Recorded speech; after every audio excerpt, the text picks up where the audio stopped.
Welcome back, everybody, to another shocking prison reality check episode of Lockdown 23-1. That's right, shocking prison reality check, it definitely is. Today I got two stories that absolutely blew my mind. One of them's about an inmate that, if I were to guess, doesn't like law enforcement. Coming from the California prison system, this might be one of the most dangerous inmates in it. Also, this guy was just recently released from prison, and you ain't gonna believe why he was even in there to begin with. So let's get into it, ladies and gentlemen. If you're new to the channel and enjoy all things lockup and crime related, then this is absolutely where you need to be. Hit that like, subscribe, notification bell before you leave, and check out my beautifully assorted playlist with many more videos for you to start watching today.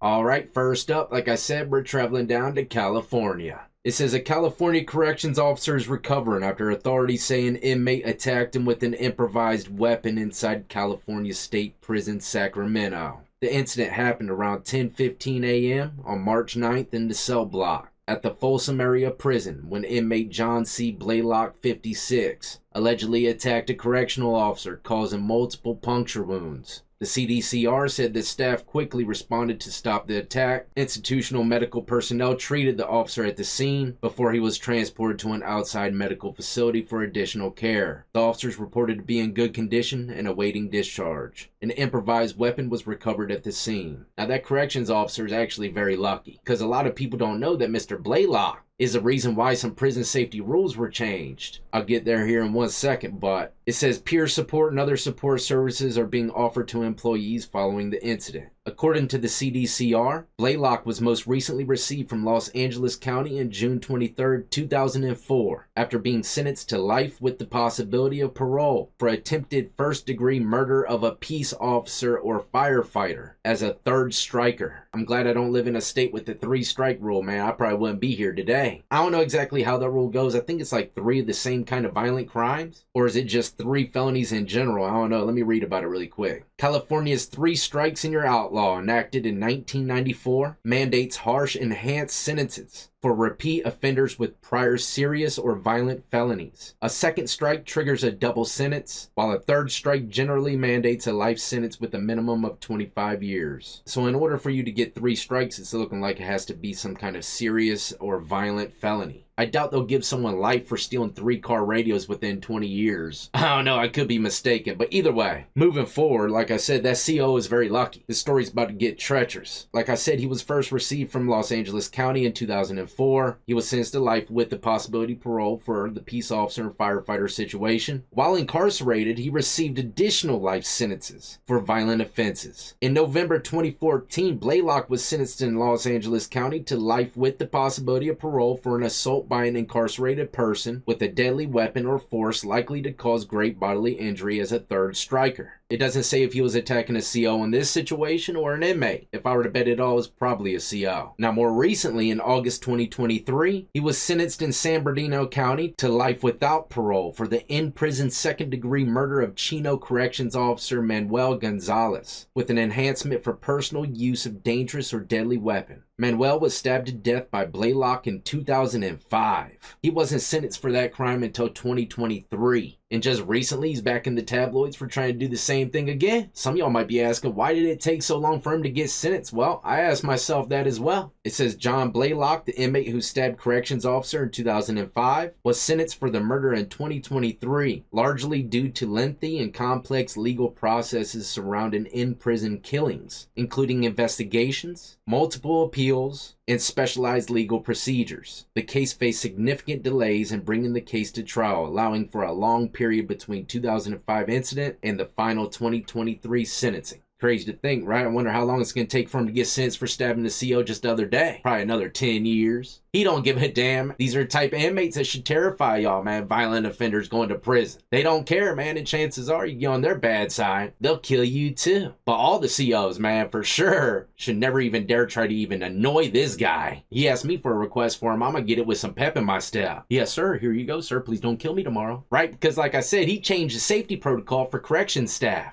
In California, at least, it says here, sadly, the circumstances surrounding the death of CPO Manuel Gonzalez gave rise to a number of questions being asked by fellow officers. Why had he not been issued a protective vest in a timely fashion? Several significant safety changes were made following the stabbing of Officer Gonzalez. All officers who have contact with inmates are now required to wear stab-proof vests, and officials have changed the process by which potential dangerous inmates are assigned to housing units. So yeah, this guy, if you were to ask me, is definitely one of the most dangerous inmates in the California prison system. And if I were to guess, maybe now, he's probably, in the shoe in Pelican Bay. Probably somewhere where he ain't gonna see too much sunlight. People probably saying it should have been like that after the first CO's death. But look, you know how we spoke about how long it took for him to be sentenced for a charge from 2005? Took till 2023. Well, this story's kind of similar. It blew my mind because not so much amount of time that he was, well, yeah, I guess it was the amount of time that he was locked up for, but what it was for. I didn't even know you could do this much time for this crime.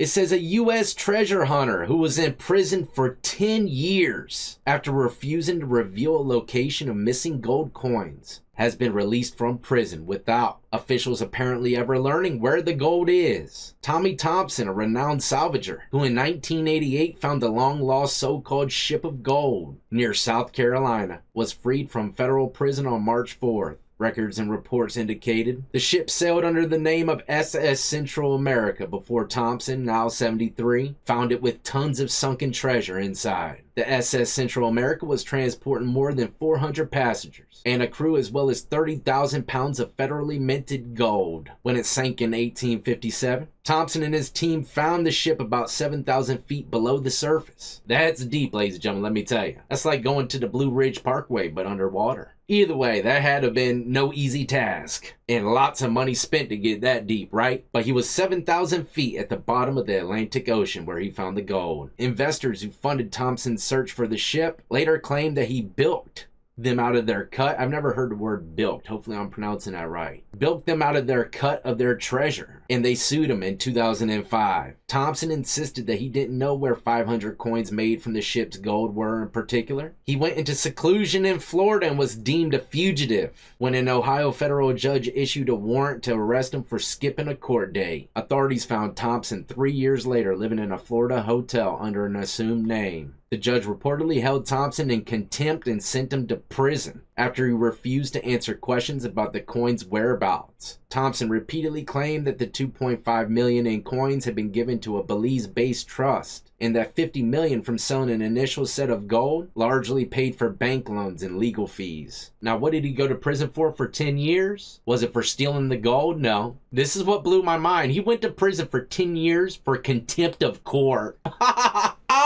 They did him dirty. It says, although federal laws typically limit prison for contempt to 18 months, U.S. appellate judges decided in 2019 that Thompson's case was an exception. They found that Thompson's refusal was in violation of a plea agreement. During another plea for release in 2020, Thompson reportedly told a judge, "Your Honor, I don't know if we've gone over this road before or not, but I don't know the whereabouts of the gold." Man, this is perfect for what is it? St. Patrick's Day is right around the corner. Lucky pot of gold. He's probably out swimming in gold now, if I were to guess. He held out, man. I wonder if it was worth it, coming out at 76 years old now. He also said, "I feel like I don't have the keys to my freedom." Damn right he does. You know them federales watching him. Make sure you don't buy no jet skis or nothing. If he's buying that fresh out of prison, they know he's got some gold somewhere. It goes on to say that the investors' lawsuit against Thompson was dismissed in 2018. More recently, a judge decided to end Thompson's contempt sentence more than a year before his release, finding that he no longer believed keeping him behind bars would yield information about the gold's whereabouts. Pretty much saying, look, we give up. This guy, he'll die before he tells us where the gold's at. Just go ahead and let him out. Oh, maybe he really doesn't know. Maybe the gold was really melted and it was just gone, man. Good riddance. If that's the case, and that means he literally did 10 years and he told him the truth, like he don't know where they're at. That would blow my mind even more. I'd be pissed. It goes on to say that Thompson was then ordered to begin serving a 2-year sentence for missing the 2012 court proceeding, and he was released after completing that punishment. Wow, man, and I wanted to grow up to be a treasure hunter. Think again. If that ain't got USS anything on it, it ain't yours. Or anything with a bald eagle flying. That's America's, and we need that back with interest. Either way, that's a wrap, ladies and gentlemen. Hopefully you enjoyed the 2 stories of the day. I don't know which one blew my mind more. 10 years for contempt or a vicious CO killing inmate. Both stories are absolutely terrifying, to be completely honest. But be sure to let me know your thoughts in the comments section below. I love to hear them. And of course, stay tuned. If you're new to the channel, go ahead and tap that subscribe notification bell because the content gravy train never stops rolling. And as always, y'all be easy, be safe, and more importantly than anything, stay free.